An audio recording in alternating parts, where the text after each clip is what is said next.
Se você for pegar os 6 idiomas da ONU, né, os 6 idiomas da ONU são o inglês, o francês, o espanhol, o russo, o mandarim e o árabe, né? Desses 6 idiomas, os grupos de trabalho, a ONU funciona com 2 idiomas, que é o inglês e o francês, né? Esses 2 idiomas são mais essenciais, né? O espanhol para a América Latina é muito importante, eu acho o espanhol essencial. Se for para dar uma dica, realmente, se você falar quais idiomas eu devo focar na minha vida, eu focaria nesses 3, assim, né? O inglês, já fiz alguns cursos nesse sentido, e o inglês realmente é o que abre portas, né, dentro do mundo internacional, né? Assim, você precisa saber. O francês também, né?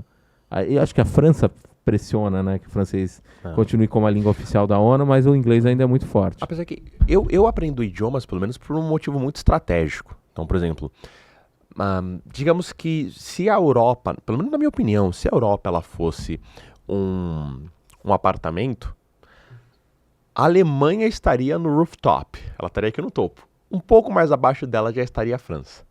Na minha opinião pessoal, a Europa como um todo está num declínio que eu não sei como que eles vão lidar com isso nos próximos anos.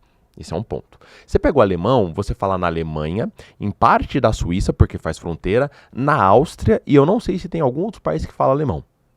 Aí, se você pegar a França colonizou diversos países. Você tem pelo menos 20 países que falam francês, ou como primeira ou como segunda língua. Então, o francês me parece mais interessante, porque se eu estiver perdido em algum lugar do mundo e falar o francês, eu consigo me salvar de uma forma muito mais eficaz do que falando o alemão, por exemplo. Você sabe que eu fui pro Líbano, o único país do Oriente Médio que eu conheço é o Líbano, e eu tive a oportunidade, eu quis estudar francês quando eu voltei do Líbano, porque, como eu te falei, toda a classe média libanesa, toda a população, não sei se é a população geral, mas, enfim, advogados, professores, médicos falavam francês. Agora, é incrível, né, essa questão da Europa, e eu não quero entrar em polêmica, mas, por exemplo, eu estava vendo que a Itália, né, por exemplo, estava vendo segundos idiomas mais falados na Europa, né, e você pega a Itália tinha toda aquela região do Vêneto, fronteira com a Áustria, né? E eu imaginei que o segundo idioma mais falado no italiano fosse o alemão, né? É o árabe. É o árabe. É o árabe. Incrível isso. Como é que tá, né, crescendo, né, o árabe. Mas como eu te falei, você se vira bem no mundo árabe com o francês. Exatamente. Tem um marroquino que mora perto da minha casa. Aliás, é um dos melhores amigos do meu pai. Já falei dele aqui em outros episódios. Quero trazê-lo pra cá. E ele fala francês. Ele fala árabe, francês e agora está aprendendo português. Então, pra mim, inglês, francês e espanhol são os 3 idiomas que eu quero muito aprender por uma questão estratégica. Agora, com relação à importância mundial, eu teria interesse com certeza num russo ou num mandarim, só por conta da importância desse país no mundo.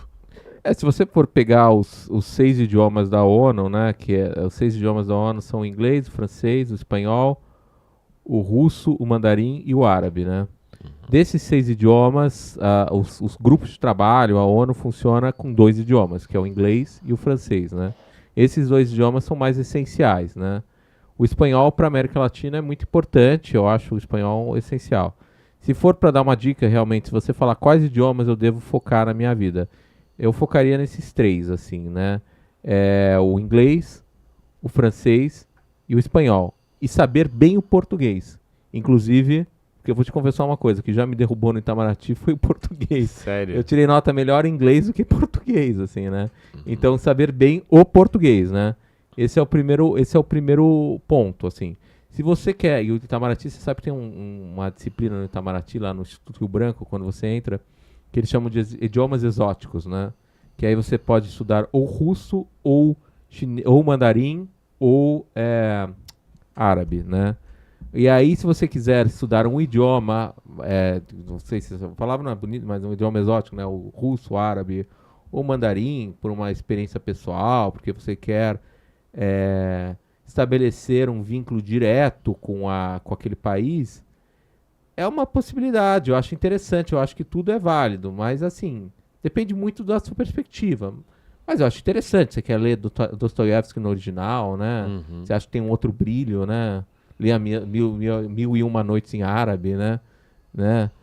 que ela é Confúcio no original. Pô, Se bem que às vezes a pessoa consegue aprender o mandarim, mas tem dificuldade em ler o mandarim, né? Porque tem outra coisa, né? Às vezes você consegue... Exatamente. Inclusive isso. Desses 3 idiomas, o cirílico é o mais fácil de você aprender. Cirílico? É o alfabeto russo. Aham. É o alfabeto russo, que não é o alfabeto... esqueci qual que é o nome do nosso alfabeto, que é o mesmo usado na França, na Espanha, que é o latim. Eu acho que é o alfabeto itálico. Dá uma pesquisada, mas é o nosso alfabeto que a gente usa. A, B, C, D...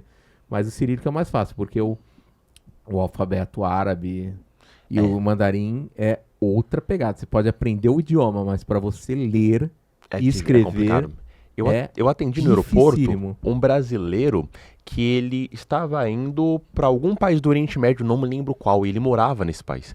Ele falou para mim que ele já estava morando nesse país há 9 anos e ele ainda não sentia que tinha domínio total do árabe. Ele falou, eu consigo entender, eu converso com as pessoas, mas domínio, ainda tô no caminho. Agora, se tem uma ideia que eu posso dar, pode parecer uma ideia um pouco ultrapassada, mas eu até falei para meus alunos, um idioma, uma coisa que é bem legal você estudar por hobby, aí te dá uma base fantástica para você aprender, principalmente os idiomas românticos, né? Francês, espanhol, italiano, é o latim, né? O latim te dá uma base excepcional, assim, né?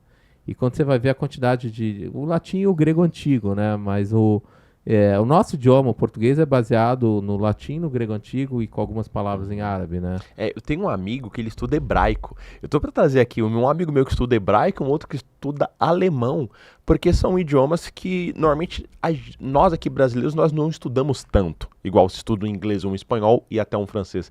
Então eu quero saber qual que é a dificuldade deles até no aprendizado desses idiomas. Então, o alemão, como eu te falei, eu tive a oportunidade de estudar na escola alemã um tempo, eu estudei um pouco de alemão, né? O alemão é um idioma que você tem que entender, não memorizar, porque o alemão é um idioma lógico, né? Inclusive as declinações, dativo, genitivo, ablativo, que vem do latim, você tem que entender, as palavras se compõem, né? Por exemplo, krank, doente, Schwester, irmã, Krankenschwester, irmã dos doentes, enfermeira, né? As palavras têm uma logicidade. E a Alemanha, até para abrir para o mercado, está facilitando muito o idioma, né? Como decorar o alemão. E aí você acaba não tendo o alemão correto, que é o Hochdeutsch, né? Que é o alto alemão, né? Então, o alemão é um idioma que, teoricamente, ao meu ver, eu sempre falo, o pessoal fala que o alemão é difícil. É que o alemão é um idioma muito lógico, é um idioma muito filosófico. Você precisa entender a estrutura e filosofia do alemão. Você não pode memorizar o alemão como se fosse verb to be, né? E esse é o alemão.